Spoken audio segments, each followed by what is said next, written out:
আপনারা যদি পায়ে পড়ে ঝগড়া করেন তাহলে বাংলাদেশের লোক তো আর কোনোদিন ওই দেশমুখী হবে না। যদি বাংলাদেশকে এইভাবে হেনস্থা করতে থাকে, মনে রাখবেন এটা 18 কোটি লোকের দেশ। আমাদের এখানে ভিন্ন ধর্ম লোকের দেখা করেন, নিজের দিকে তাকালে ওটা ভালো হয়। আমরা আমরা আমরা আমাদের মতো থাকতে চাই, আমরা আমাদের মতো শান্তিতে থাকতে চাই। আমাদের এখানে কিন্তু হয়েছে আপনাদের ভারতীয় মিডিয়াদের, বিশেষ করে যদিও গণমাধ্যমেরও একটা সীমারেখা আছে, যেন তাদের লোককে উত্তেজিত না করে, তারা যেন উত্তেজনা সৃষ্টি না করে। তাদের কি যে অনিয়মগুলো হয়েছে, যেগুলো হয়েছে সেগুলোকে তো আমি জাল দিয়ে ধরে আনতে পারবো না। সেই সন্দেহে আমি তো কাজ বন্ধ করছি না। যারা চুরি করেছে তারা তাদেরটা বুঝবে।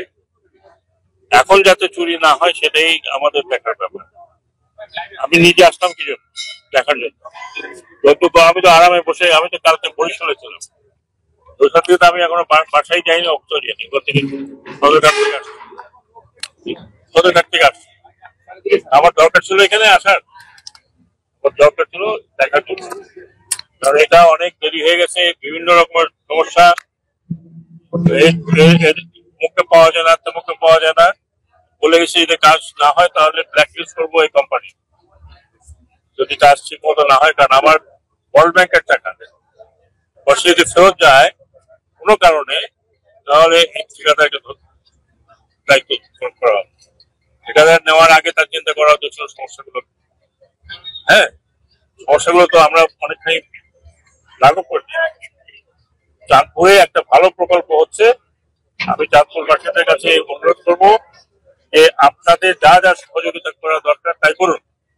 অনেকে এখানে অবৈধভাবে স্ট্রাকচার তুলেছে, রেলওয়ের জায়গায়, অমুকের জায়গায়, যে জায়গাগুলো আমাদের দরকার আমরা সেই জায়গাগুলো পরিষ্কার করতে বলছি। এখানে কোনো কম্প্রোমাইজ হবে না, বুঝতে পারছেন? এই পার্টি ওই পার্টি, কোনো পার্টি কম্প্রোমাইজ হবে না।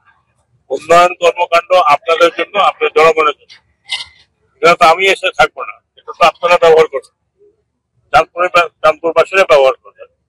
সরকারি কর্মকর্তারা আজকে এখানে আছে, কালকে আরেক জায়গায় চলে যাবে।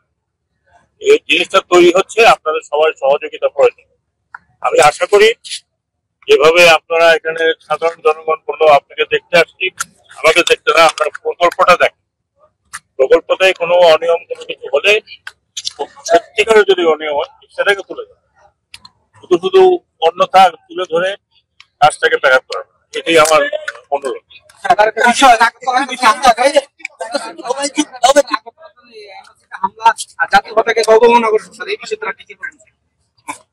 এই বিষয়ে যদিও আমার বিষয় না, এটা পররাষ্ট্র মন্ত্রণালয়ের বিষয়। ওনারা অনেকটা ক্ষুব্ধ প্রতিক্রিয়া দেখিয়েছেন এবং মনে হয় যে ইন্ডিয়ান যে হাইকমিশন আছে তাকে তলব করা হবে, না হয় তাকে হবে। তবে আমি একটি কথা বলি, আমরা আমাদের প্রতিবেশীদের সাথে শান্তিতে থাকতে চাই, কিন্তু ওনারা যদি পায়ে পড়ে ঝগড়া করেন তাহলে বাংলাদেশের লোক তো আর কোনোদিন ওই দেশমুখী হবে না। এবং ওই দেশের প্রতি যে আমাদের একটা বন্ধুত্ব সুলভ ইয়ে ছিল, এটা খারাপ করছিল না ওনাদের কারণে। কোনো কারণ নাই যে এই সমস্ত করার। আমাদের দেশে যারা আছেন অন্য ধর্মাবলম্বী, তারা আমাদের না করে, আমরা তাদের ভালো মন্দ সবাই দেখছি। সরকারের কাজই হলো এটা। এখন বিভিন্ন মিডিয়া এবং বিভিন্ন ইয়ে যদি এই ধরনের প্রচার করতে থাকে, আর যদি কেউ ধমকি দিয়ে দেন মিডিয়াতে বাংলাদেশের নিরাপত্তা হুমকির উপরে, নিরাপত্তার উপরে, যা করছেন তা নিজে দেশে করছেন। দয়া করে এগুলো করবেন না। আমরা একটা বন্ধুত্ব ভাবাপন্ন নিয়ে থাকতে চাই, কারণ আমরা আপনারা জিওগ্রাফিটা নেই। কিন্তু যদি বাংলাদেশকে এইভাবে হেনস্থা করতে থাকে, মনে রাখবেন এটা 18 কোটি লোকের দেশ। এটা অন্য ছোটখাটো দেশ আপনাদের আশেপাশে যা আছে তার নয়। আমি অনুরোধ করছি যে আপনারা এই ধরনের প্রভোকেশন দেবেন না। আপনারা আমাদের এখানে ভিন্ন ধর্ম লোকের দেখা করেন, নিজের দিকে তাকালে ওটা ভালো হয়। আমি যদিও ওগুলো কথা বলতে চাই না, কারণ এটা আমার সাবজেক্ট না। তারপরে বলছি যেহেতু খুব কাছে, বা একদম আগরতলায় একেবারেই কাছাকাছি জায়গা, তো এটা আমরা আশা করি, এটা সাম্য নয়। আমরা আমরা আমরা আমাদের মতো থাকতে চাই, আমরা আমাদের মতো শান্তিতে থাকতে চাই। আমাদের এখানে কিছু হলে সেটা আমরা দেখি। এটাই আমি অনুরোধ করবো যে ভারতীয় মিডিয়াদের, বিশেষ করে যদিও গণমাধ্যমেরও একটা